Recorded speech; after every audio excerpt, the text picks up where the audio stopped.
Good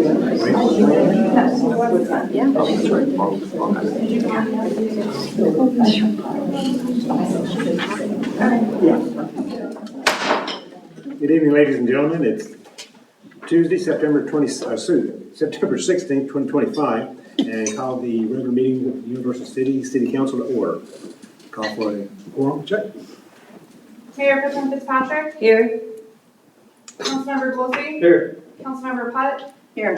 Councilmember Rubal. Here. Councilmember Shelby. Here. Councilmember Vaughan. Here. We have a quorum. Invocation tonight is by Mayor Pro Tem, and now legislative pledge. Please stand. Heavenly Father, we are grateful that we are here today to serve you and our special community. We ask that you watch over us as we make decisions that will impact our city for years to come. Allow us each to consider what is right now and in the future. Please watch over our first responders and military as they keep us all safe. In your name we pray. Amen. Amen. Pledge allegiance to the flag of the United States of America and to the republic for which it stands, one nation, under God, indivisible, with liberty and justice for all. Honor the Texas flag. I pledge allegiance to the Texas, one state, under God, one and indivisible.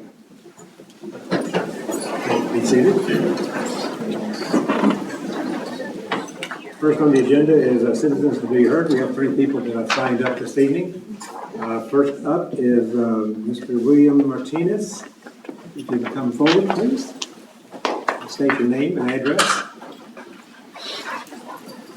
Afternoon, everyone. Will Martinez, address 1438 Paprica Road. All right, let me go get up my notes here. First up. Okay, so just a little bit of an intro. So intensity soccer training. So we've been in the Universal City now for about 2 years, going on 3rd year this year. Basically, we're a training facility that now has gone into, and we are now expanding into our football club. So this is our first outdoor season. We've done indoor with 55 members. Our first outdoor season right now, we have 112 registered. So we're trying to go through, create an impact, create a space for the kids to play within the community as well. Since it is local, we're the only team in Universal City that holds that soccer, not competition, but soccer team that is the Universal City team. So basically doing so far, we have competitive and committed players within Universal City and the outlying areas that can choose to go to another program and team, yet they've chosen us. We brought a couple of them today that you guys can see. We have the uniforms on, right? This is only less than 10 of what we have, but there's 112 that we have in our program. Committed members that we've had for about 2 years, but team as far as starting, we're starting this season and we want to continue to grow and develop. So what we are requesting and what we need from the city, or what we would like to go through and petition for, with us being one of the only soccer programs in Universal City, we've outgrown the facility that we have. So now we've gotten too small. We still perform training inside the facility, but right now we are trying to go through and find fields for training and for games. So eventually it becomes a local to where we bring more business to the community. Right now we are using the Shirt Soccer Complex. So we're providing more business for shirts, more business for Cibolo as we're using training facilities out there. Universal City, the only one that we have is Universal City Fields, but right now they are currently under rent all the way up until 2026.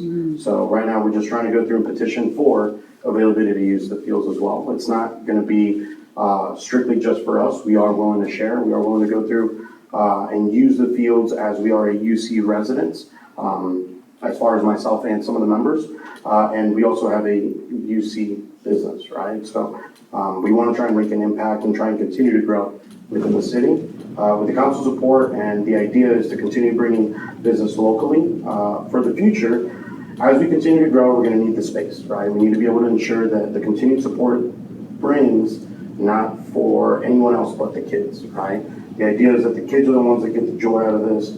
The opportunities that they are seeking, they have to look elsewhere in the city. So eventually they're looking at other teams either within the San Antonio area or within outside of the San Antonio city limits as well. So we just want to be able to go through and put our name out there. That way you guys are familiar with who we are as well. That and just continue to make an impact. So, good. Appreciate it. Thank you. Ms. Martinez, thank you very much. There's quite a few of us that I don't hear, but it was actually grand opening about 3 years ago. if I remember Yes, correctly. that's correct. I'm going to ask that Mr. Randy Lunsman meet with him at a later date. We can't discuss it up here. Yeah, of course. Just see what options that may be available that haven't been discussed. If you make an appointment with him sometime in the week, Okay. and we'll get that information for you. So we can Yes, sir. see what options are available immediately versus long term. Yep. Thank you very much. Ms. Maxwell, thank you, sir. Thank you. Thank you. Well done. Next up is Mr. Mike Sines.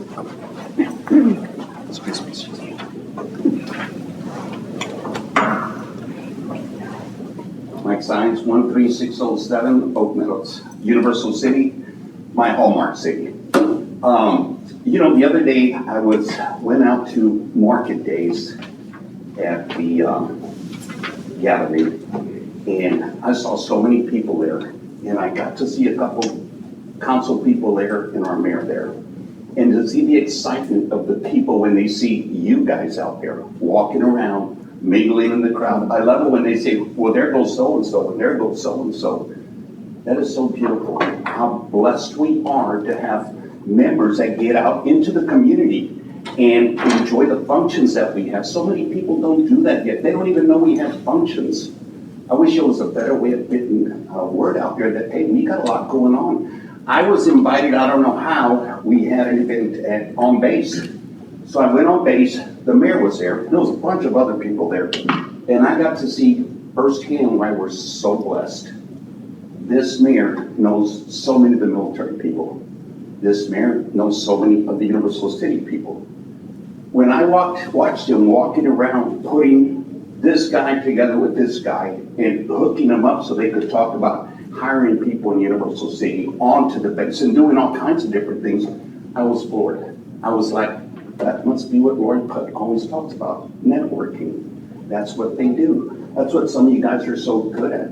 What a blessing, Mr. Mayor, that we have you that knows the military so well, that knows our people, that are always willing to make time for the people of the community. Just like when this beautiful group shows up here, it's amazing. And they get platform. That's fantastic that we're already going to be looking into something for them. Universal City is a beautiful city because of you guys.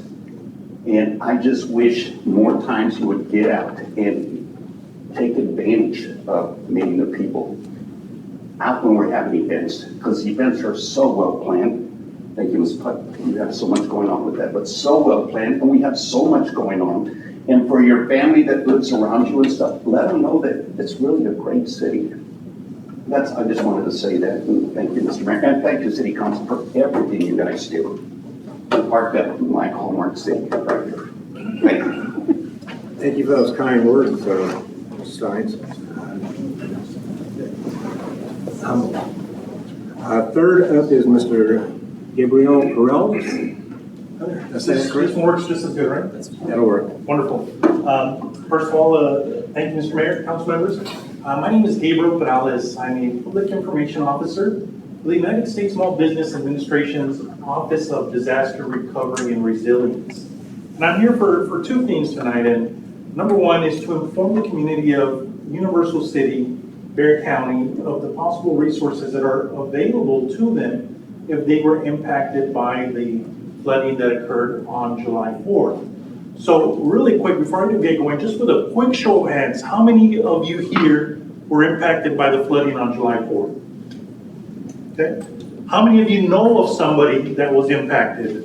A lot more people. So really my hope is that this information, if it doesn't apply to you, you can share with those friends, family, loved ones that you have that may have been impacted. So really, at a time of disaster, SBA not only helps businesses, we help homeowners, renters, and nonprofits as well. Now, not only do we help those in the specific county where the impact occurred, in this case, Clark County being the closest one, but we also help folks in the contiguous counties. So the contiguous counties, businesses that were impacted and have lost revenue, have lost business, and need assistance to continue the normal operation of doing business can apply for working capital loans from SBA that are low-interest disaster loans backed by the U.S. Treasury. And in this case, businesses that were impacted that may reside in Universal City can qualify for up to $2 million. And that's at an interest rate as low as 4% over the course of a 30-year term with no payments and no interest for the first year. Again, this is for businesses only that have suffered economic injury. So as a contiguous county, that is what is available to resident or business owners of Universal City. If y'all know of somebody that's impacted and is in the main counties, we have some offices where they can go and apply. But for business owners of Universal City, they can apply at sba.gov/disaster. And so I wanted to share that information. The second thing I was hoping to do with all of your collaboration is get this information out through city channels, whether it's an email, newsletter, on your website, to let any Universal City business know, hey, I have been impacted by the flooding and I may need some assistance. Now they know where they can go to continue to get the assistance from SBA. Our deadline for applications is going to be April 6, 2026 for economic injury. But for anybody that knows anybody that suffered physical injury, that deadline is September 28th, so in less than 3 weeks. So I wanted to share that, and hopefully through the city secretary sometime this week, maybe get, again, collaboration on getting our information out. Thank you, Ms. Morales. Before you, as you sit down, a lady in the corner right there is waving at you. That is Kathy Williams. She is our marketeer, and we'll have a discussion with her to make arrangements with her, and she'll help you out. Sounds perfect. Thank you very much. Thank you. That is all the citizens we heard, and now we go to staff reports. City manager reports. Our city manager is recuperating, so our acting city manager tonight. We don't have a report tonight, sir. You do not have a report tonight? Do we have any staff reports at all? Yes. Then we will go into, we do have a staff report. Yeah, I see sorry. Ms. Christina getting a. I'll speak really quickly. So as of June 30th, good evening, Council and Mayor. As of June 30th, 2025, we had completed 75% of our fiscal year. Now, the reports that you have are actually through July, so I guess I was overzealous or something. So it's 83% of the fiscal year on the expense revenue reports that you have. The investment report that you have is as of June. So 83% of the fiscal year is completed for the revenue and expense reports that you have. You should have the general utility, stormwater, and golf course funds, as well as the investment report, which is again through just the third quarter, June 30th. The general fund revenues exceeded the expenditures by approximately $3.6 million. Now that surplus is mostly related to $1.7 million that was paid for the Chick-fil-A. We were reimbursed for it. That's where a lot of that revenue is coming from. The ad valorem revenue was at $9 million, which represents 99% of the anticipated budget. That does include the portion that we received for the disabled veterans, which was approximately $150,000. Sales tax revenue was at $1.3 million, which represented 86% of the anticipated budget. Our utilities fund revenues exceeded expenditures $2.4 million. Now, this is all of the revenues for utility. And it's mostly because the expenditures are only 60% as of the date of the report. Water revenue was at $4.5 million, which is 91% of the budget. That includes all water revenues, commercial, what else is it? There's the blended water and then water sales. Sewer revenue was at $4.2 million, and that's 83% of the budget. And it's the same thing, it's a collective of all the sewer revenues that are collected. Stormwater fund, revenues exceeded expenditures by $192,000. Stormwater revenue was at $700,000 approximately, which is 85% of the anticipated budget. Golf course fund revenues exceeded expenditures by $744,000. Now the transfer from the golf course to the general fund has not been made yet, or had not been made as the time of the report. Venue tax transfer to the golf course, we still have a remaining $675,000 that is budgeted to be transferred from the general or from the venue tax to the golf course. And there are some parking lot expenditures that have not been paid by the data report. The investment report includes both beginning and ending balances along with interest earned for each month for all bank accounts. All I have. Any questions? Yes. This is Todd, Mayor. I just want to praise the golf course a little bit. I mean, the green fees are phenomenal year to date. This is 10 months and we're at almost 2 million in green fees, which for 2024 was only 1.6 for the whole year and 1.7 for 2023. So doing really well. But I do want to put a plug. We talked about maybe them coming back with some performance reports for us to help review, and that hasn't happened yet. So hopefully that will be forthcoming. But thank you, Mayor. Thank you. Any other comments? Thank you, Ms. Christine. We'll move on now to city manager announcements. Do you have any announcements? No, sir. And we'll go to mayoral announcements, and I have 3 proclamations tonight.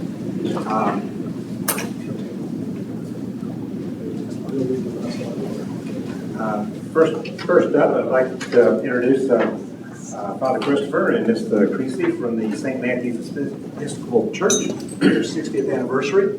Come forward, please.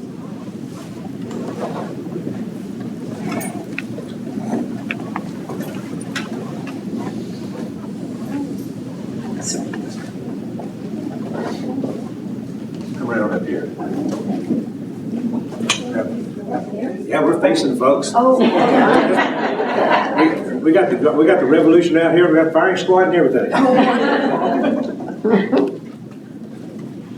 All right, this is a proclamation of the City of Universal City for the 60th anniversary of St. Matthew's Episcopal Church, Sunday, September 21st, 2025. Whereas St. Matthew's Episcopal Church in Universal City, Texas was formed within the Randolph Air Force Base vicinity, and whereas St. Matthew's Episcopal Church held its first service in 1965 and broke ground for its present location on Kitty Hawk in 1970.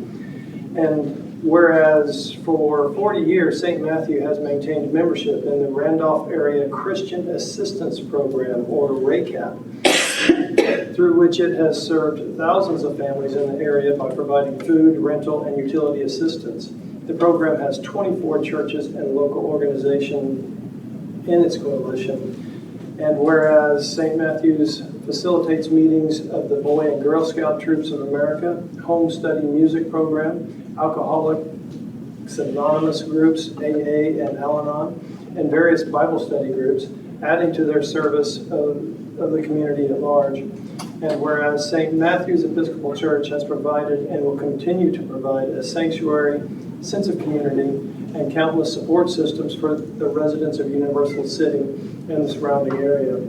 And whereas St. Matthew's Episcopal Church will celebrate their 60th anniversary on Sunday, September 21st, 2025. Now, therefore, let it be resolved that Universal City Council joins St. Matthew's Episcopal Church, Rector Father Christopher Robinson, and the clergy, the vestry, and the parishioners in celebrating their 60th anniversary. In witness thereof, I have set my hand and caused the seal of the City of Universal City, Texas, to be affixed to the 16th day of September 2025. Congratulations.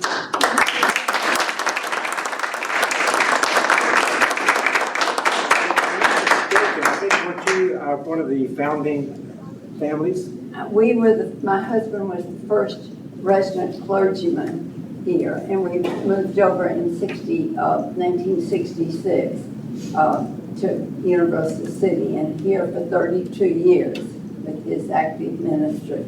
And he was really very important in the forming of RACAP, because we used to get so many people. We were on Kitty Hawk, which was the gravel road, and so many people would stop by to get assistance and all. So. Well, it's still a tradition today. Thank you very much. Thank you very much.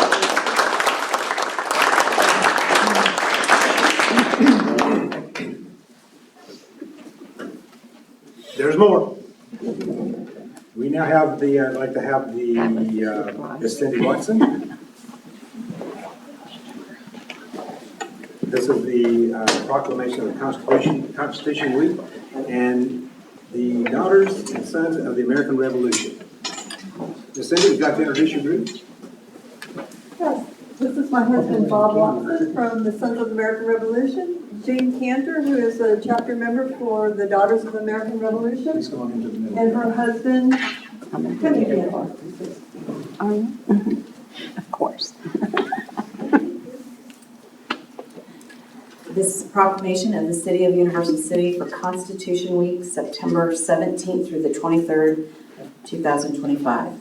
Whereas it is a privilege and duty of the American people to commemorate the 238th anniversary of the drafting of the Constitution of the United States of America with appropriate ceremonies and activities. And whereas Public Law 915 guarantees the issuing of a proclamation each year by the President of the United States designating September 17th through the 23rd as Constitution Week.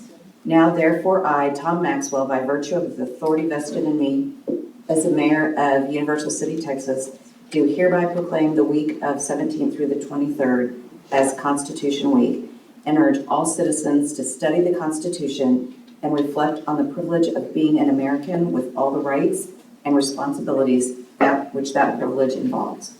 In witness, therefore. Okay, sorry. Make it official. I have here unto set my hand and cause the seal of the City of Universal City, Texas, to be affixed to the 16th day of September 2025. Again, thank you very much.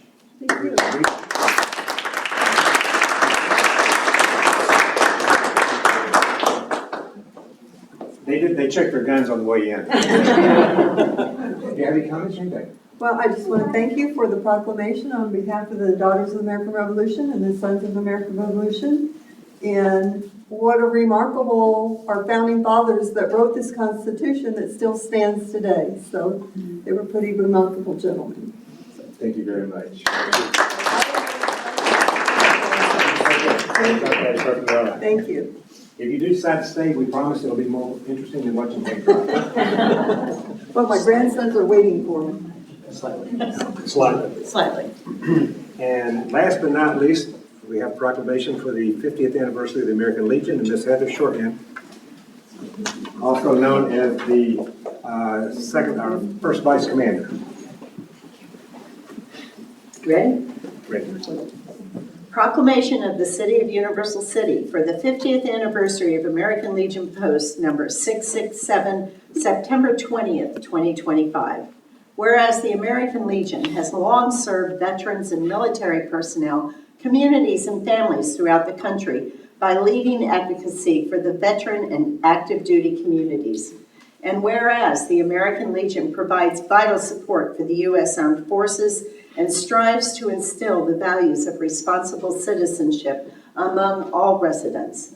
And whereas American Legion Post number 667, first chartered in 1975, has furthered the mission of the American Legion through its dedicated work in Universal City and surrounding JPSA Randolph area. And whereas the ongoing efforts of the American Legion Post number 667 has provided valuable service and support through their ongoing efforts to benefit the community and all those who valiantly serve and have served our nation.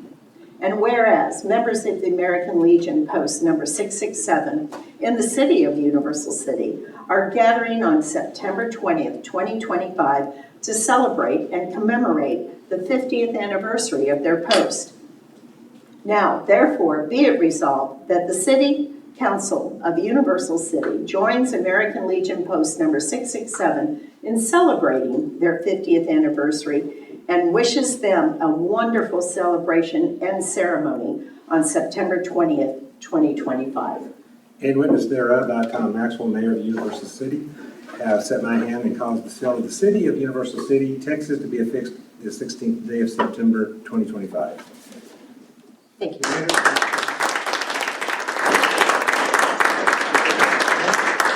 Just a reminder that our celebration on the September 20th for the 50th anniversary is an open house. We will be having a ceremony followed by a social gathering. As promised.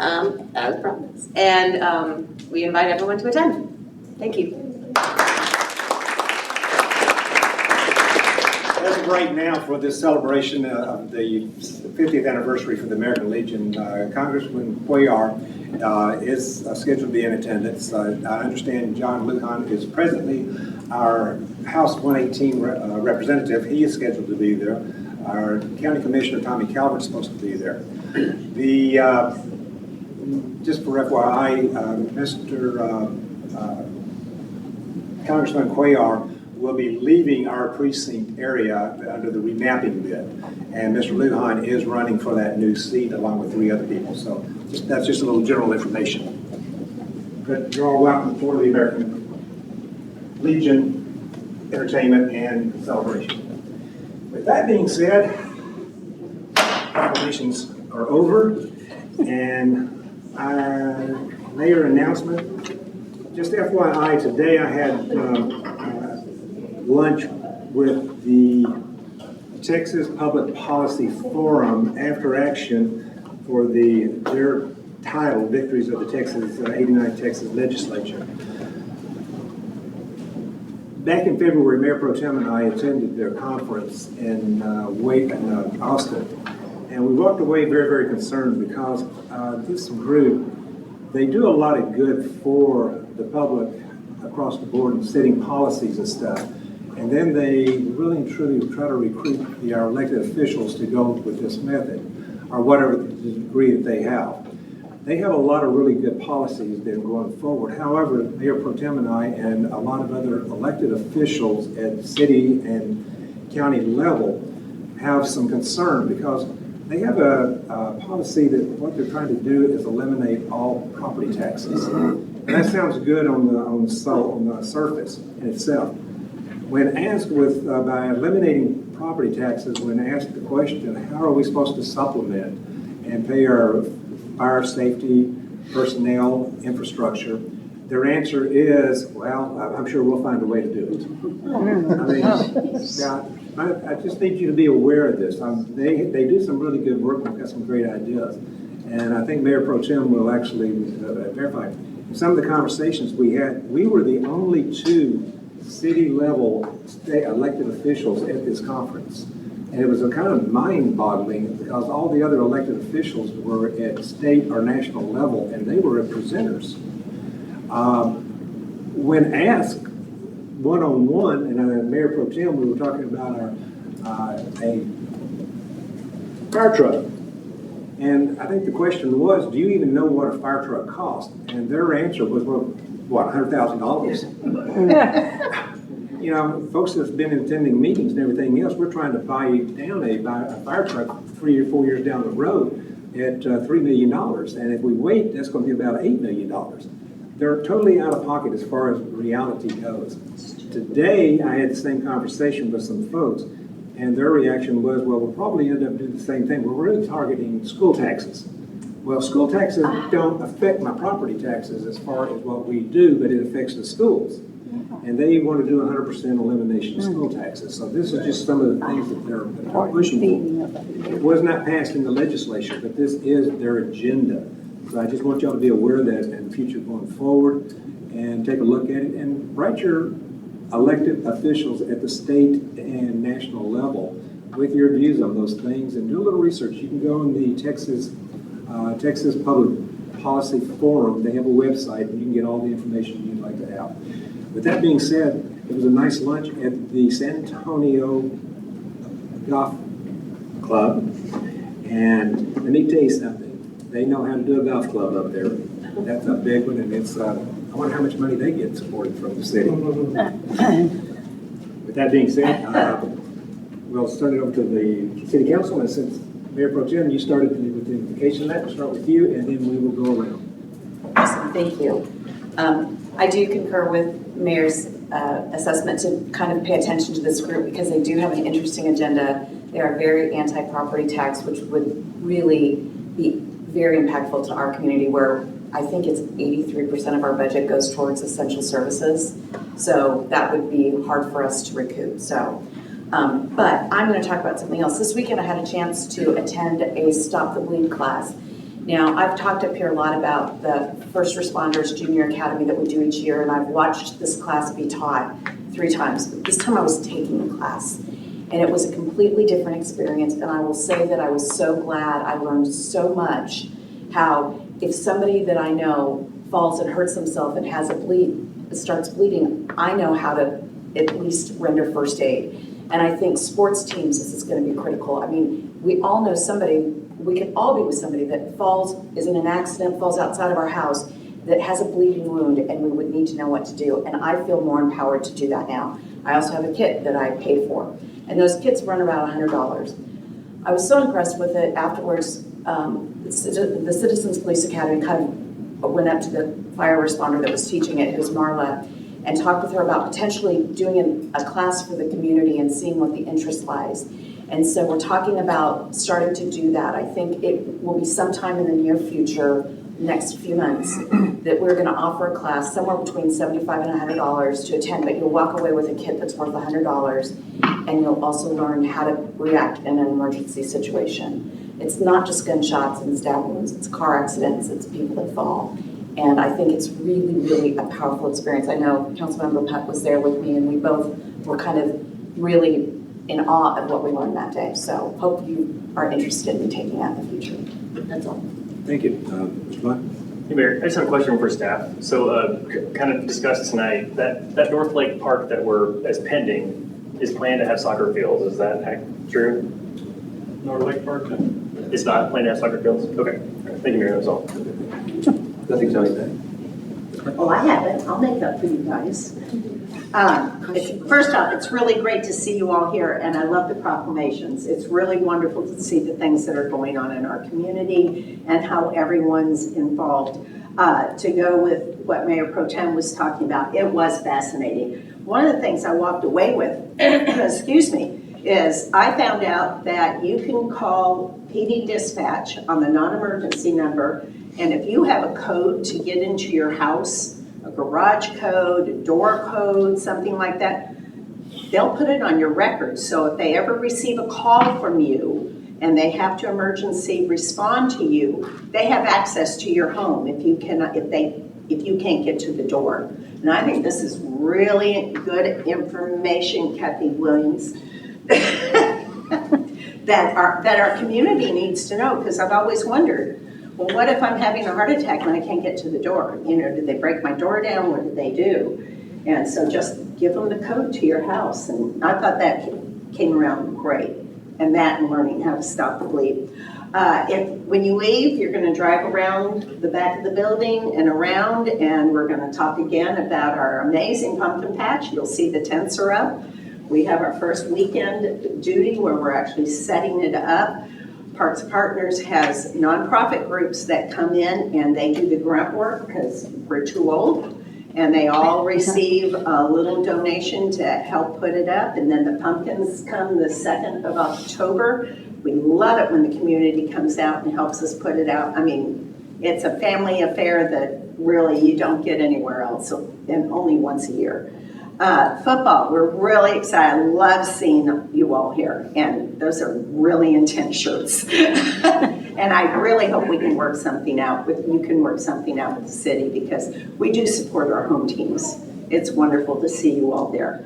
Bridal fair tomorrow night. If you know anyone who is even thinking about getting married or want to propose there, it's tomorrow night at Olympia Hills from 5 to 8, and they put on a beautiful program. So come in, drop in, you can see vendors, you can taste the food from Olympia Hills, which is always really, really good. Mr. Maxwell, I just want to make our revolutionary friends left. The hats are not something I want you all to start working on. They have this hat thing, this group. So please leave the please don't do that. No. One more last thing. There was an article in the community, the local, and I just want to clarify a recent article that quoted me on about the golf course upgrades. The short quote made me sound like I was eager to spend the money, kind of, who cares? And in reality, throughout the whole time I spoke, I stressed that keeping our facilities current is important, but it must be done carefully and responsibly because we're using taxpayer dollars through our venue tax. So My commitment is always to try to balance the investment and the fiscal responsibility. And I did mean it when I say, new and shiny is good, but we need to present a beautiful golf course that is going to bring more money to our community. And right now, their impact was $8 million a year. That's how much money our golf course brings to our community. And if we can get up to a higher level, then we've really got something going. I just want to clarify, not everything is just one sentence when it's put out there. I do care. So thank you all very much. I appreciate you all being here. Thank you. Mr. Ball? Yes, Mr. Mayor. First of all, I'd like you to remember one other proclamation for tonight, and that is it's Valentine's Day, Mr. Mayor. And the Valentine's is, I'm going to pass this to you, sir, and you can read it if you like, essentially. Valentine's is to forget me not, Mr. Mayor, with regard to placing on the agenda the reduction of venue tax, sales tax, at the pleasure of the mayor, but please don't delay too long. We started the second meeting passed when council agreed that they would like to discuss this item. Thank you, Mr. Mayor. Thanks, sir. So we've got brush pickup coming September 22nd through the 26th. Just put your stuff out there and it magically disappears, as long as it's appropriately bundled. Then you've got waste and hazardous and bulk cleanup October 2nd through the 5th. Then give Randy a break for a week so he gets the room and cleans it up, and then you can dump stuff off again the 9th through the 12th.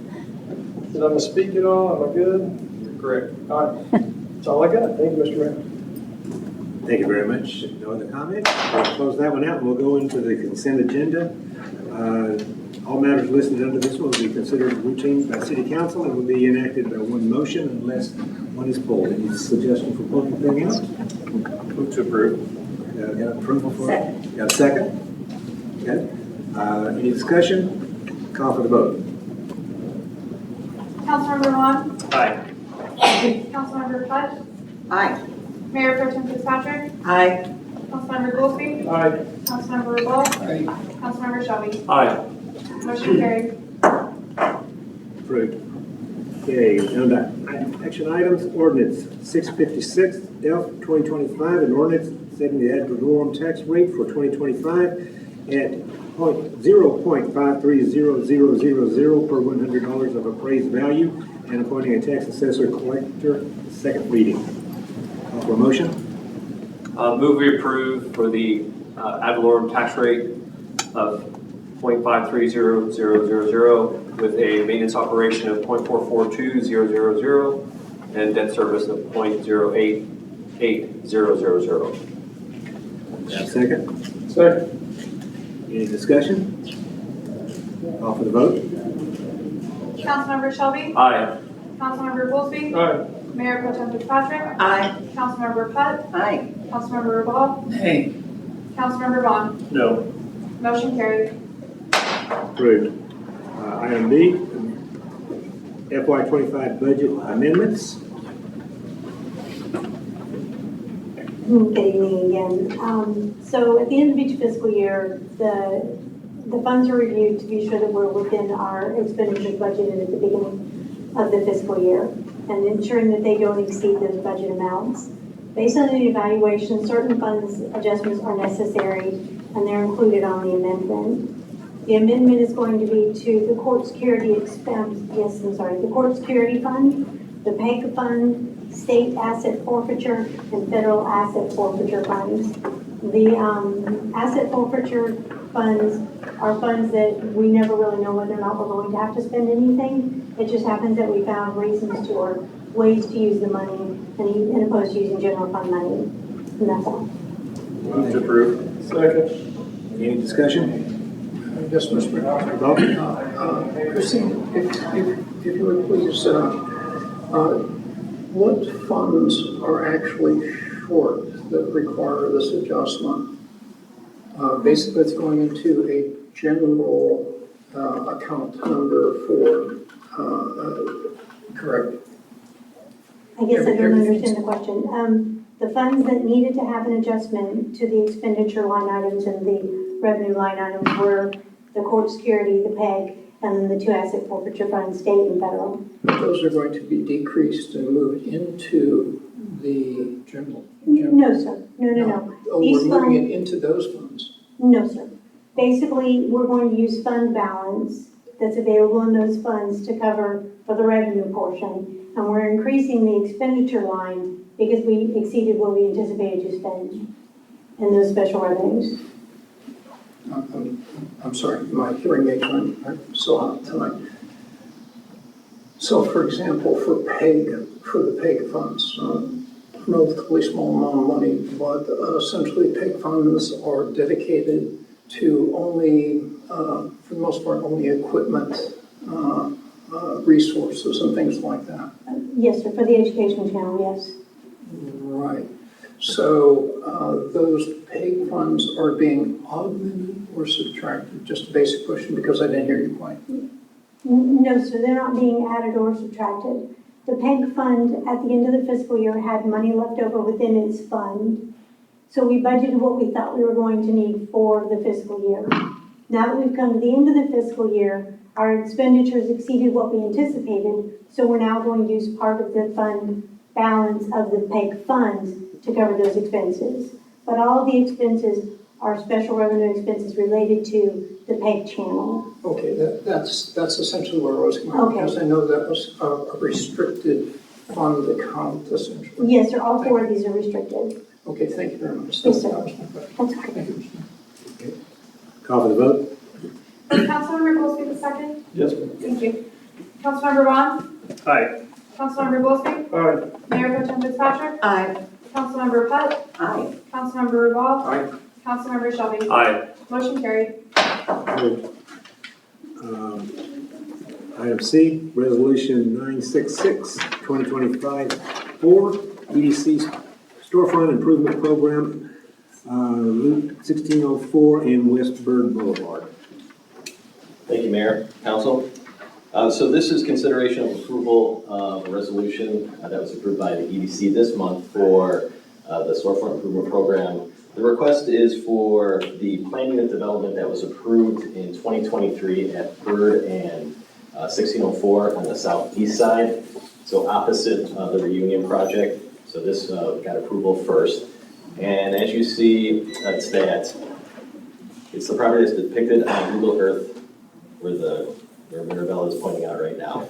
And so basically the backstory is that initial discussions the master developer had with CPS. CPS indicated that they could use the existing circuit to provide power to the full development. After they received the PUD approval, they went back to CPS, and CPS looked at everything again and told them that they would have to bring in a new main line. And so the main line would have to extend across 78. And so what we did is we just drew in, the red line indicates basically the main line that they will have to provide, crossing 78, going on to crossing Gibbs Wall Road, 1976, and going throughout the property all the way up to Byrd.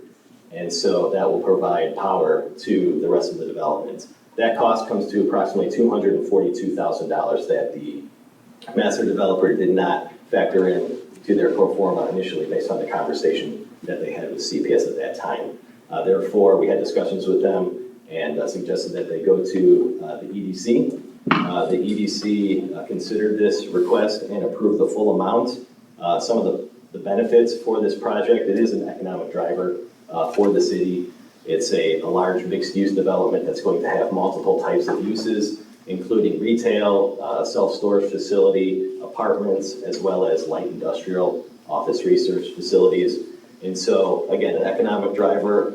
It will provide some workforce housing. It will provide for additional folks to be employed within the city. It'll bring people to the city, and it'll increase the property taxes.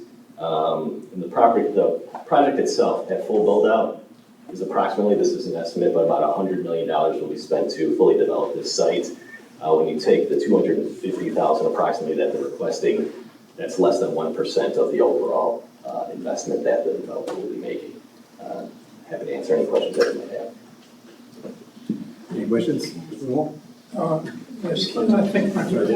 Mayor, would this line support the whole area, or would it only support, I mean, how much capacity does it give it? Yeah, so our understanding is that it'll provide, the mixed-use development itself will provide approximately 80%, or use up 80% of the line that's going in. So there may be some additional capacity that could be used elsewhere if needed.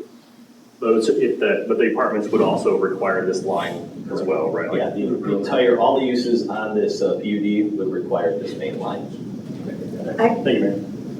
You shouldn't be talking about this. Your property is financially impacted by this project. You should have recused yourself. Thank you for your input, I appreciate it.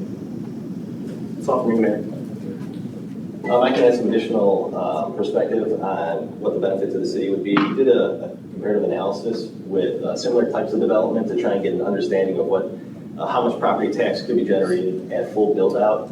And so essentially, with all those different types of uses at full build out, property taxes that the city alone would collect would be approximately $350,000. So that's per year. Again, you compare that to the $250,000 investment that's being requested, it does seem worthwhile.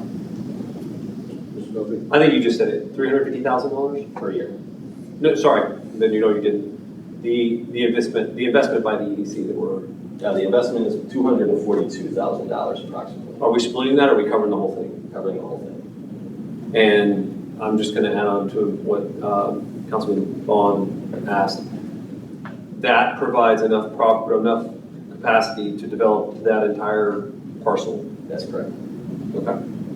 Thank you. Mr. Wall? So thank you, Mr. Mayor. My question, I'm always concerned about escalation commitment, and that is we go in with one number and all of a sudden it increases for reasons that are sometimes within, sometimes outside of our control. Are there any other funds that are going to this that are EDC related or things like relief of impact fees or things like that? That just, is this it? Or not being here in 2023 in the back room, but being out there, it's not quite clear sometimes what commitment overall the city makes to these projects, if that makes sense. Absolutely. So the city has not made any financial commitment up to this point for this property. Okay, thank you. Thank you, Mom. Any other comments? I have a comment. There's nothing that's decided in the back room that's not voted on out here, Bernie. I'm sorry, Councilmember Rubal, I don't think that's an appropriate implication. May I respond to this? You may. Thank you. That wasn't the intent of that question. The intent of that question was to, since I was not in that area, to make a decision on whether this is actually the final cost that the city is anticipating for this improvement versus, for example, the reunion, which there are other things involved with that, particularly when we talk about abatements and other tax incentives. I just wanted to be sure what the bottom line was in this particular case. I again say that nothing is ever spent that's not voted on out here in public. We vote out here publicly on anything that's committed to. Motion to approve. Second. Discussion? Let's call for the vote. Councilmember Goolsby? Aye. Councilmember Shelby? Aye. Mayor Pro Tem Fitzpatrick? Aye. Councilmember Putt? Aye. Councilmember Rubal? Aye. Councilmember Vaughan? I'll recuse myself from the vote to satisfy Ms. Fitzpatrick. Motion carried. Motion approved. It says 7:20 and meeting is adjourned. I was not on to, I was at 45. Man, that was quick. Better than fast.